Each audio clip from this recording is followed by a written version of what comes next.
오늘 이렇게 우리 주일학교 학생들하고 같이 예배를 드리니까 얼마나 좋은지 모릅니다. 그냥 마음이 그냥 흐뭇하고요. 안 먹어도 괜히 은근히 배부르고 그냥 좋습니다. 여러분, 우리 학생들, 이 시간은 특별한 시간입니다. 왜 그런지 아세요? 오늘 이 시간은 특별한 시간이에요. 맞아, 6.25 전쟁. 예. 6.25 전쟁을 기억하면서, 6.25 사변을 기억하면서 우리가 하나님께 예배 드리는 시간이기 때문입니다. 특히 예배를 드리는데 이 시간은 그 6.25 전쟁 때, 6.25 그 전쟁 때 그때 막 참전하셨던 우리 장로님들도 계시고 집사님들도 계시고 우리 어르신들 중에, 우리 할아버지들 중에 그런 분들이 계세요. 그리고 그때 피난하고 고생하고 막 그 사랑하는 사람이 죽고 하는 것들을 실제로 경험하신 그런 우리 어르신들이 있습니다. 우리 어르신들과 또 우리 어린 학생들의 이르기까지 함께 예배를 드린다는 것은 굉장히 큰 의미가 있다고 믿습니다. 제가 이렇게 보통 이렇게 좀 찾아보니까 이렇게 3.1절 예배는 교회들이 많이 드리고 또 8.15 예배도 드리는데 6.25 예배는 별로 안 드리더라고요. 우리 교회는 또 6.25 예배까지 드려서 참 우리 자부심을 가지시기 바랍니다. 우리 6.25 예배 드리는 교회 많잖아요. 내일 학교 가나? 내일 학교 가면은 친구들한테 야, 너희 교회에서 6.25 예배 드렸어? 딱 하고 해보세요. 아마 드렸다는 교회 별로 없을 거예요. 여러분, 얼마나 참 귀한 시간인지 모릅니다. 사실 오늘 말씀의 제목을 전쟁을 모르는 세대라고 이렇게 잡았습니다. 우리 어린 학생들 전쟁을 알아요, 몰라요? 알아? 내가 물어보는 얘기는 겪어봤냐는 얘기예요. 겪어봤어? 그러면 지금 이렇게 설교하는 목사님은 전쟁을 겪어봤을까요? 안 겪어봤을까요? 네. 목사님 이렇게 젊어 보여요? 네. 사실 6.25 전쟁은 1950년에 시작해서 53년에 끝났습니다. 그리고 목사님은 63년에 태어났어요. 그러니까 목사님도 사실은 전쟁을 안 겪어봤고요. 잘 모릅니다. 전쟁을 잘 모르는 세대입니다. 근데 그래도 저는 전쟁 후에 한 10년, 15년 후 이렇게 좀 어려웠던 시절을 이렇게 보았었어요. 우리나라에 그때는 정말 우리나라에 아무것도 없었어요. 텔레비전도 없었고 냉장고도 없었고 자동차 같은 것도 별로 없었고요. 세탁기, 에어컨, 가스레인지 그런 거 하나도 없었어요. 우리 대한민국이 전쟁 후에 그렇게 어렵고 힘들게 살았었어요. 그 당시에 미국 같은 나라는 다 있었어요. 그 당시에 웬만한 거 다 있던 시절인데 우리나라는 정말 없고 어렵게 살았던 그런 시절을 보냈습니다. 그러니까 저도 사실은 잘 전쟁을 겪어보지 못했는데 우리 어린 학생들은 얼마나 전쟁을 알겠습니까? 대한민국 안에 전쟁의 흔적이, 이 상처조차 거의 남아있지 않은 시대를 지금 우리 학생들이 지금 살아가고 있습니다. 아마 어떤 학생은 물어보면 그럴 거예요. 전쟁에 대해서 어떻게 생각하세요? 그러면 아마 좀 철없는 친구들은 그럴 거예요. 남자애들은 그러면 전쟁 남은 AK 소총 주나요? 그거 딱 잡고 있으면 간지 날 텐데. 여러분, 간지가 뭔지 아십니까? 이 아이들 표현으로 멋있다는 얘기입니다. 맞아요? 예, 멋있다는 표현을 애들은 그렇게 쓰더라고요. 근데 하여튼 왜 그렇게 이렇게 전쟁을 좀 멋있게도 생각하고 그리고 좀 어렵고 힘들면은 그냥 전쟁이나 났으면 좋겠다. 아마 학기말고사 시험 보기 전날 그런 생각한 친구들도 있을걸요? 없었어요? 시험 성적 나쁘게 나오면 차라리 이러면 그러는. 근데 여러분, 전쟁을 모르기 때문에 그렇습니다. 오늘 읽은 성경을 보니까 전쟁을 모르는 세대의 문제점에 대해서 오늘 성경 말씀이 이렇게 언급하고 있습니다. 오늘 성경은 이런 이야기를 합니다. 이스라엘 백성들이 애굽 땅에 나와서 모세와 함께 40년 광야 생활을 하다가 마침내 가나안 땅에 입성하게 되었습니다.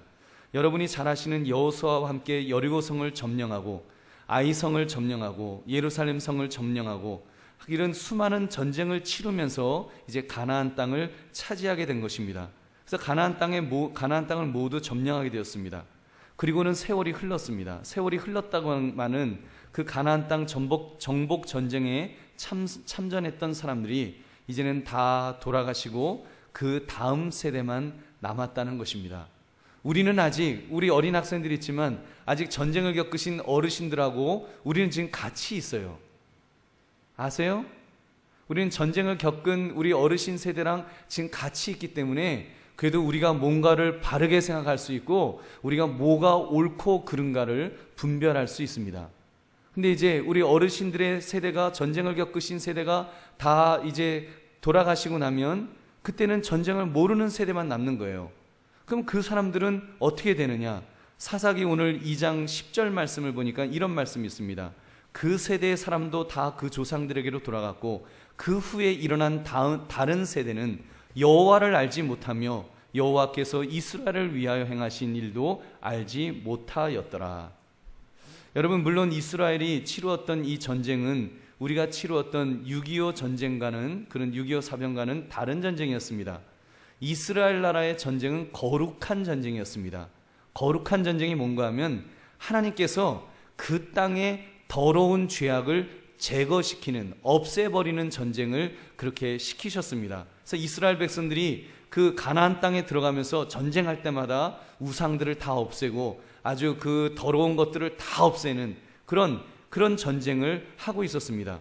그러니까 그 전쟁의 특징은 늘 승리의 전쟁이었어요. 하나님께서 함께 하시는 전쟁이었기 때문에 늘 승리했습니다. 늘 이겼어요.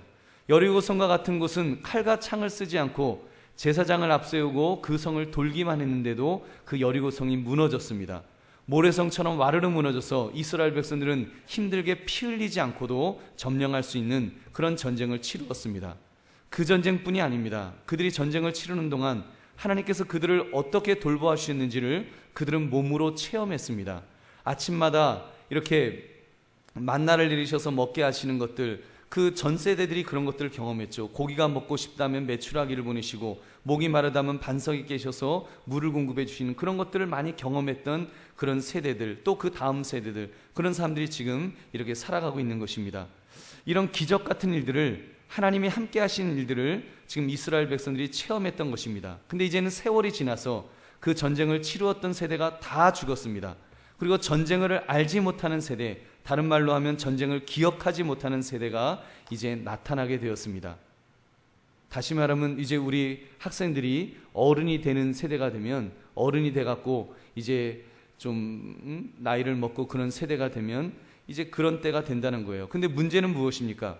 전쟁을 기억하지 못한다는 말이 곧 여호와를 알지 못한다는 것을 의미한다는 것에 문제가 있습니다. 그 후에 일어난 세대는 여호와를 알지 못하며 여호와께서 이스라엘을 위하여 행하신 일도 알지 못하였더라. 이스라엘 백성들은 전쟁 때 하나님을 많이 경험했어요. 하나님이 함께 하시는 거, 하나님이 이스라엘 백성들을 도와주시는 거를 너무너무 많이 경험했어요. 근데 이제 전쟁이 다 끝났습니다. 그리고 전쟁을 잊어버린 거예요. 전쟁이 뭔지를 잘 모르는 세대가 나타났어요. 그러니까 하나님이 그들을 어떻게 도우시는 조차도 그들은 몰랐습니다. 왜냐하면 하나님의 도우심이 없어도 먹고 살 게 너무 많았습니다. 농사 지으면 그냥 먹을 것이 있었어요. 그냥 뭐 좋은 것들이, 하나님 없어도 살 수 있는 것들이 가나안 땅에 질비하게 있었습니다.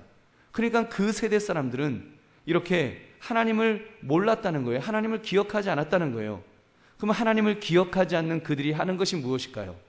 그들은 죄를 지었습니다. 그들은 각자 자기의 소견에 옳은 대로 행동했습니다. 사사기는 그 이야기를 하는 것입니다. 전쟁을 잊어버렸던, 가나안을 정복할 때 그때 함께 하셨던 하나님을 잊어버렸던 세대들이 이제 가나안 땅에서 살면서 하나님 잊어버리는 이야기들을 기록하고 있는 거예요. 그들이 하나님을 잊어버리다가 그들이 범죄하고 죄를 지어서 하나님에게 어떤 벌을 받았는가, 그때 하나님께서 어떻게 그들을 구원해 주셨는가, 그런 이야기를 기록하고 있습니다. 오늘 보면 6절 말씀, 7절 말씀 우리 한번 같이 읽어보겠습니다. 시작. 그들의 딸들을 맞아 아내로 삼으며 자기 딸들을 그들의 아들들에게 주고 또 그들의 신들을 섬겼더라. 이스라엘 자손이 여호와의 목전에 악을 행하여 자기들의 하나님 여호와를 잊어버리고 바알들과 아세라들을 섬긴지라. 이스라엘 백성들의 이 전쟁을 모르는 세대가 타락하는 모습을 보게 됩니다. 하나님을 모르고 이제는 뭐 결혼할 때도 반드시 믿음 안에서 결혼하라고 했는데, 예수 믿는 사람끼리, 하나님 믿는 사람끼리 결혼하라고 했는데 그들은 가나안 사람들과 결혼했습니다. 한마디로 하나님 믿지 않는 사람들과 결혼한 거예요. 자기 딸들을, 그 가나안 사람들의 딸들을 아내로 삼고 자기 딸들을 그들에게 시집을 보내는 일들을 일삼았습니다. 왜 그것이 잘못입니까? 바로 그런 믿지 않는 사람과 결혼함으로 우상을 섬기게 된 것입니다. 하나님을 섬겨야 될 사람들이 이제는 우상을 섬깁니다. 심지어 지혜의 왕이었던 솔로몬조차도 이방 여인들을 후궁으로 맞아들인 결과 우상을 섬기는 죄를 저지르게 됩니다. 여러분 기억하시지요? 바알신과 아세라신을 얼마나 열심히 섬겼는지. 엘리야 시대 때는 갈멜산에서 바알 아세라 선지자 850명과 일대 850으로 영적 대결을 벌여야 될 정도로 그렇게 타락해 있었습니다. 아방 같은 사람, 그 이방 여인 이세벨과 결혼하고 하는 그 죄악이 하여튼 전쟁을 잊어버린 이후에 그런 일들이 계속된 것입니다. 바로 이 문제를 해결하시기 위하여 우리 하나님께서 특별한 조치를 취하셨습니다. 그것이 바로 오늘 우리가 읽은 성경 말씀입니다. 우리 사사기 3장 1절부터 3절 말씀 우리 다시 한번 같이 읽겠습니다. 시작. 여호와께서 가나안의 모든 전쟁들을 알지 못한 이스라엘을 시험하려 하시며 이스라엘 자손의 세대 중에 아직 전쟁을 알지 못하는 자들에게 그것을 가르쳐 알게 하려 하사 남겨두신 이방 민족들은 블레셋의 5 군주들과 모든 가나안 족속과 시돈 족속과 바알 헤르몬 산에서부터 하맛 입구까지 레바논 산에 거주하는 히비 족속이라. 아멘. 하나님께서 가나안을 정복하게 하면서 그 적들을, 대적들을 남겨놓으셨다는 거예요. 블레셋 사람들, 우리 대표적인 민족이 블레셋이죠. 이 블레셋 때문에 이스라엘 사람들이 얼마나 많이 고생을 합니까? 이스라엘 역사를 보면 이스라엘이 정신 차리지 않고 죄를 지을 때마다 하나님은 블레셋을 막대기로 쓰셔갖고 회초리로 쓰셔갖고 이스라엘 백성들을 때리셨습니다. 그들을 징계하셨습니다. 깨달을 때까지, 그들의 죄를 깨달을 때까지 그렇게 하셨습니다.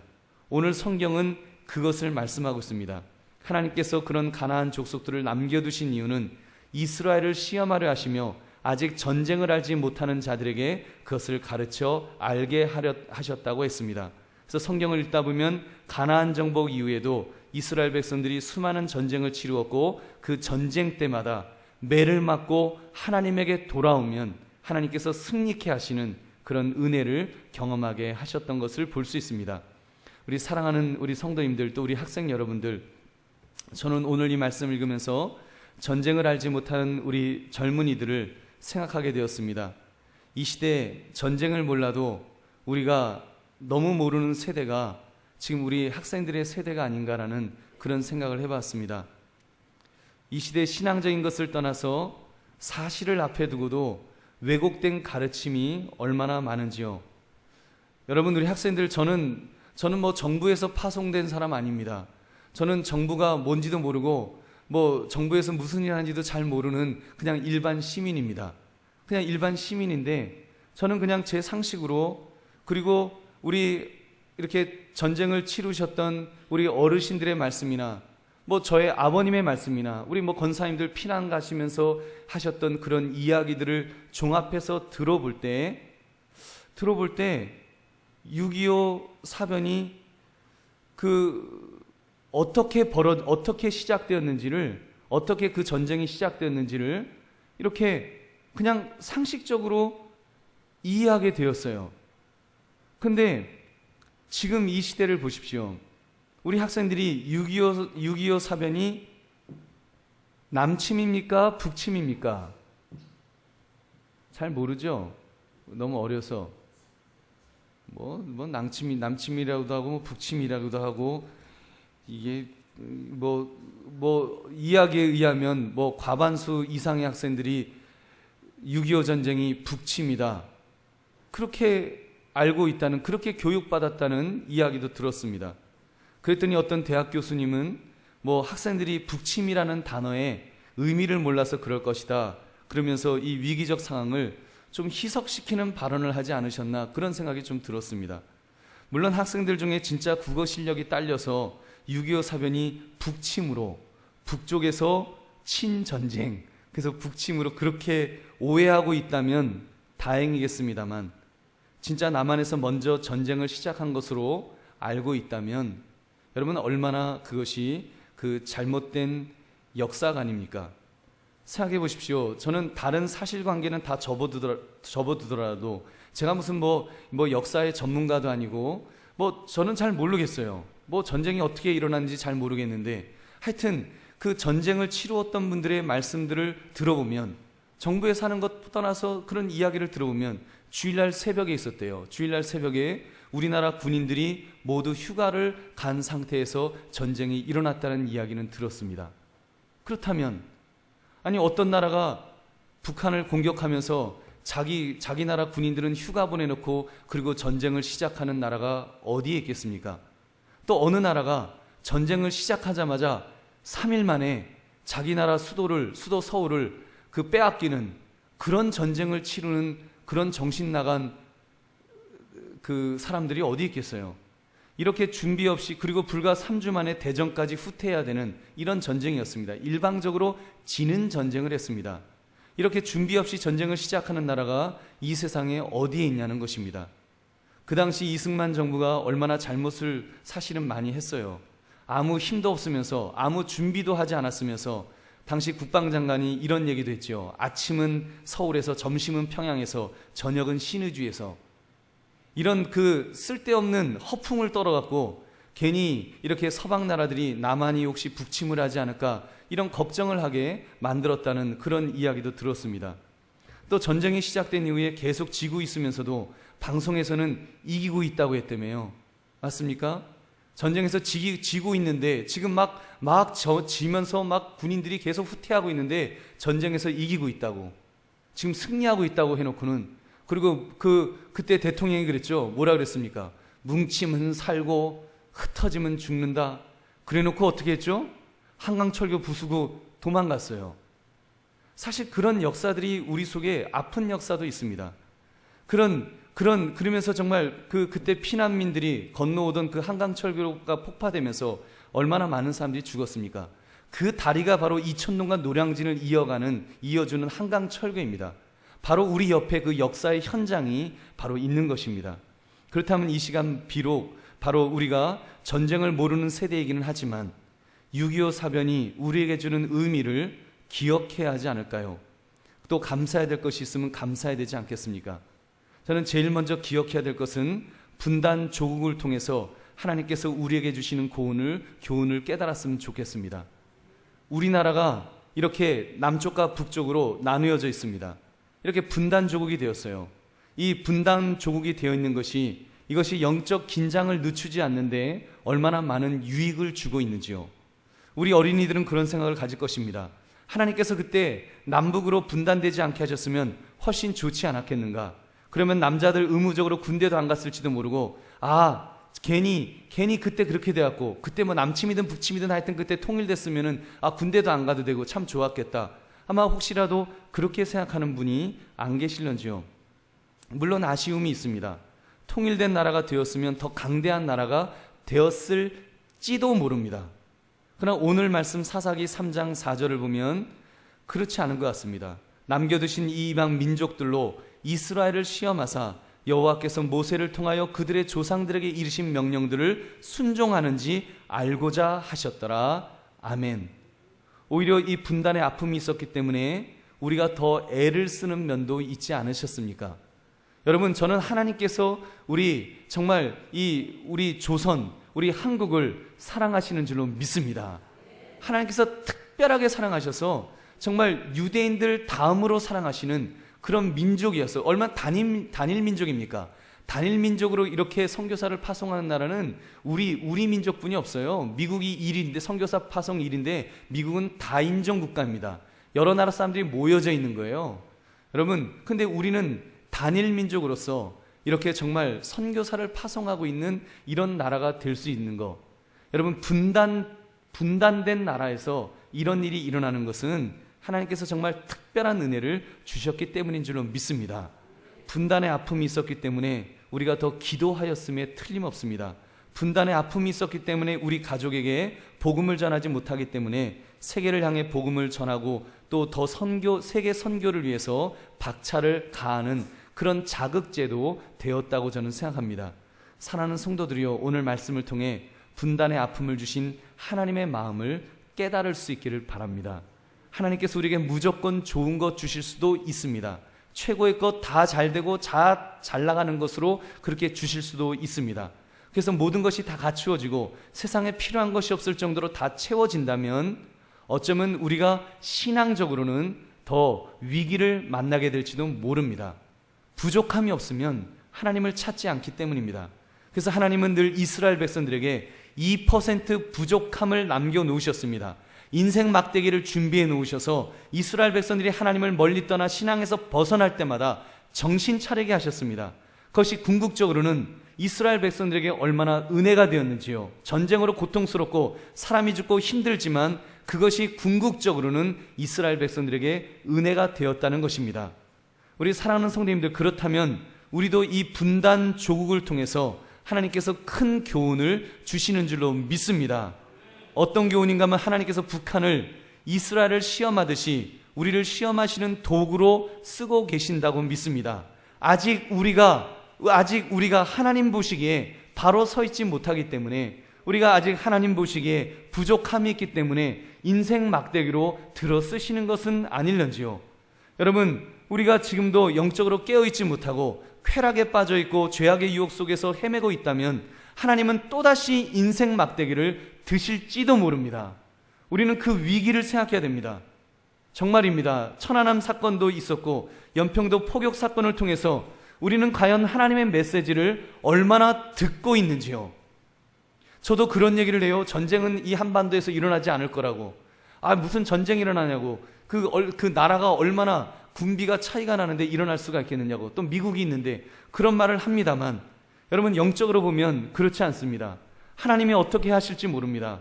하나님께서 우리가 너무 방탕해 있고 너무 영적으로 안위해 있고 신앙적으로 살지 못한다면 하나님은 경고의 메시지를 우리에게 주실 수도 있습니다.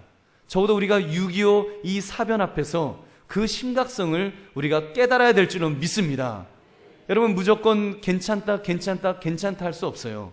하나님께서 이렇게 인생 막대기를 주신 거는 우리로 하여금 깨어있으라고, 우리가 깨어서 정말 영적으로 바로 깨어있도록 우리를 그렇게 만들어 주신 줄은 믿습니다. 우리 전쟁을 모르는 우리 학생들 세대도 마찬가지입니다. 여러분들은 정말 다른 데 관심 없을 거예요. 무슨 전쟁이 뭐고 나라가 뭐고, 그런데 별로 관심이 없는 세대가 되었어요. 이제는 나라에 대해서 충성이란 단어도 이제는 별 의미가 없는 그런 세대가 되어가고 있는데, 적어도 우리 예수 믿는 사람들은 분명한 역사의식을 가지고 살아가시기를 주의 이름으로 축원합니다. 하나님께서 지금 이렇게 우리가 남북이 대치되어 있도록 하시는 거, 하나님이 우리로 하여금 영적으로 깨어 있도록 하시는 그런 긴장의 어떤 기회입니다. 그래서 우리가 참으로 오늘 이 말씀을 통해서 우리가 깨어 있기를 주님의 이름으로 축원합니다. 또 한 가지는 6.25 사변을 통해서 우리가 겪었던 아픔을 분명히 되새겨 보아야 합니다. 너무 힘들고 어려우면 전쟁 났으면 좋겠다 이런 말 하지만, 이런 말 하는 사람은 전쟁을 겪지 않은 아마 저 같은 사람부터 우리 학생들일 거예요. 우리 어르신들, 전쟁을 겪으신 분들, 정말 그 전투 속에서 그 전우가 죽어가는 그 모습을, 피를 철철 흘리면서 죽어가는, 허리가 끊기는 그 모습을 보신 분들은 전쟁이라면 치를 떠실 겁니다. 여러분, 실제로 그 전쟁으로 죽은 사람의 숫자가 양측을 다 합쳐서 통계마다 다르겠지만 250만 명이라고 합니다. 250만 명이 얼마나 많은 숫자인지 아십니까? 우리 용산 인구가 25만 명입니다. 용산구 전체 인구가, 우리가 이태원으로 저쪽 이마트 용산역 이쪽으로 계속 차를 타고 갈 때 거기서 걸어 다니는 그 수많은 사람들, 그 수많은 집들의 사람들이 살고 있는데, 거기 있는 사람들, 우리를 포함해서 다 죽어도 10배가 더 죽어야지 죽는 숫자가 250만 명이다. 그때 자그마치 1천만 명이 부모를 잃고 자식을 잃고 서로 헤어지는 사람들이, 아픔을 겪어야 되는 사람들이 1천만 명이었다고 합니다. 여러분, 그런 아픔들이 있는데 우리가 정말 전쟁을 생각할 때 전쟁이 얼마나 심각한 것인지, 그리고 이 땅에 다시는 전쟁이 일어나지 않아야 된다고 하는 이 분명한 의식을 갖고 또 우리 하나님 앞에 그렇게 기도하기를 바랍니다. 저는 좀 겁나요. 요즘 사람들 중에는 진짜 전쟁을 모르는 세대에서 간혹 그런 이야기들이 나와요. 차라리 전쟁이 났으면 좋겠다. 다 확 뒤집어졌으면 좋겠다. 글쎄요, 그게 뒤집어져서 내가 없는 떡이, 내가 가지고 있지 않은 떡이 뭐 저쪽 강남에 떡 많이 갖고 있는 사람 떡이 내 손에 올 것 같아요? 다 죽지 않은 이야기인데 그게 과연 하나님 기뻐하실 일일지요? 저는 아니라고 봅니다. 하나님은 우리나라를 통해서 하셔야 될 분명한 일이 있으십니다. 땅까지 복음을 증거하는데 우리 민족을 들어 쓰시기를 원하시기에 우리가 참으로 깨어서 이 전쟁이 얼마나 끔찍한 것인지, 그리고 적어도 우리는 하나님 앞에서 하나님, 이 전쟁이 이 한반도에서 다시는 발생하지 않도록 하나님 그런 긍휼하심과 은혜를 달라고 기도하시는 저와 여러분 되시기를 주님의 이름으로 축원합니다. 그리고 세 번째, 우리는 사랑의 빚을 진 나라임을 반드시 기억해야 됩니다. 우리는 사랑의 빚이 있습니다. 유엔군 참전 결의를 보면 극적인 스토리가 나옵니다. 유엔 안전보장 이사회가 긴급회의를 소집하였는데 상임 이사국이었던 소련 대표가 불참을 했습니다.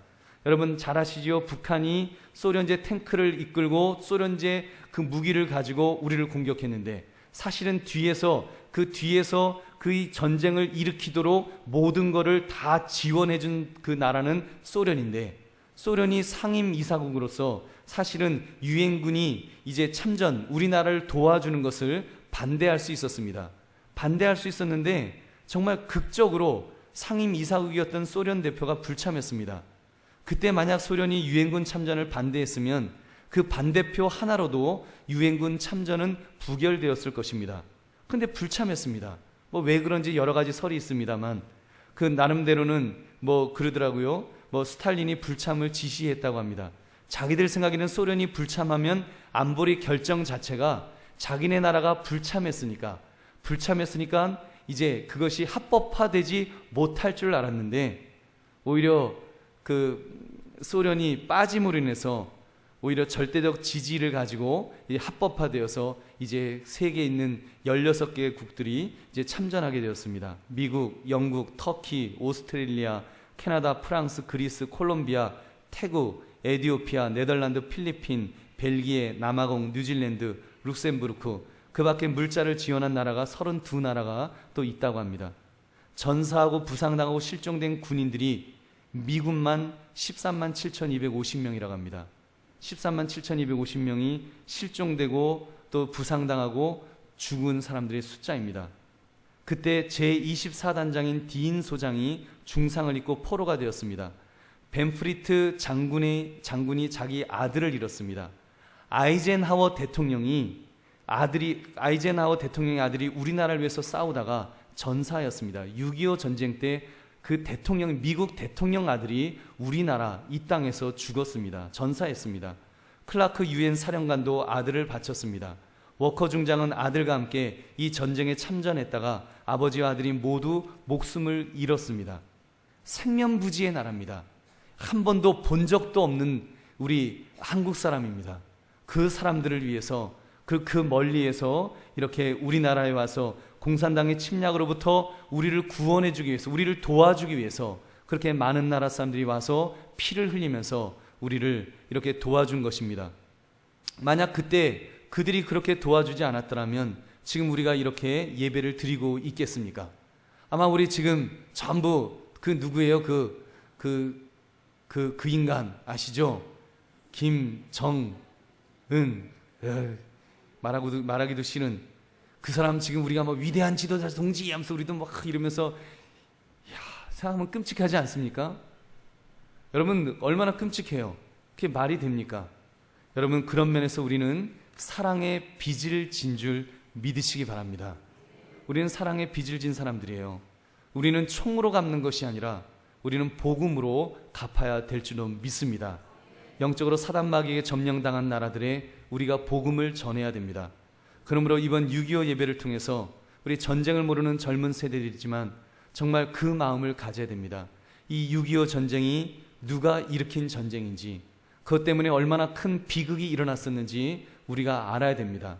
그리고 그때 얼마나 많은 빚을 졌는지, 하나님의 사랑을 받았으며 또 우리가 얼마나 많은 빚을 졌는지를 우리가 깨달으면서 이제는 이 빚을 갚기 위해서 정말 우리가 일어나야 되겠다는 그런 마음을 가지시기를 바랍니다. 우리 학생들 꿈을 꾸십시오. 여러분들이 그냥 룰루랄라거리고 그냥 이렇게 게임이나 하고 그렇게 살지 마시고, 여러분들이 꿈을 꾸셔서 내가 앞으로 어른이 되면은 나는 정말 이렇게 우리나라가 그 어려움이 있었을 때, 공산당이 우리를 쳐들어왔을 때 우리가 그렇게 우리를 도와주었던 그런 사람들처럼 나도 참으로 다른 사람들을 도와줄 수 있는 사람이 되리라. 나도 정말 땅끝까지 정말 예수님을 알지 못하는 사람들에게 복음을 전하고 그들에게 실질적인 도움을 줄 수 있는 그런 사람이 되겠다고 결심하시기 바랍니다. 또 여러분들 중에는 아주 훌륭한 그런 기업가들도 많이 나와야 됩니다. 그래서 여러분들이 회사를 잘 운영해서 우리나라가 막 부흥하고 발전해야지 또 우리가 마음껏 한국교회가 선교도 하고 또 좋은 일들을 많이 할 수 있습니다. 그리고 여러분 중에 또 좋은 학자들도 나오고 좋은 그런 교수들도 나와서 정말 이 역사를 바로잡을 수 있고 바로 볼 수 있는 그런 사람들, 그런 선생님들도 여러분 중에 많이 나오시기를 주님의 이름으로 축원합니다. 그래서 정말 이번 6.25 우리 예배를 통해서 하나님, 우리가 영적으로 재무장되어서 우리가 하나님 기뻐하시는 사람들로서 이렇게 살아갈 수 있도록 그렇게 해달라고 정말 기도하시며 결심하시는 우리 모두가 되시기를 주님의 이름으로 축원합니다. 우리 이 시간 함께 통성으로 우리 함께 기도하기를 원합니다.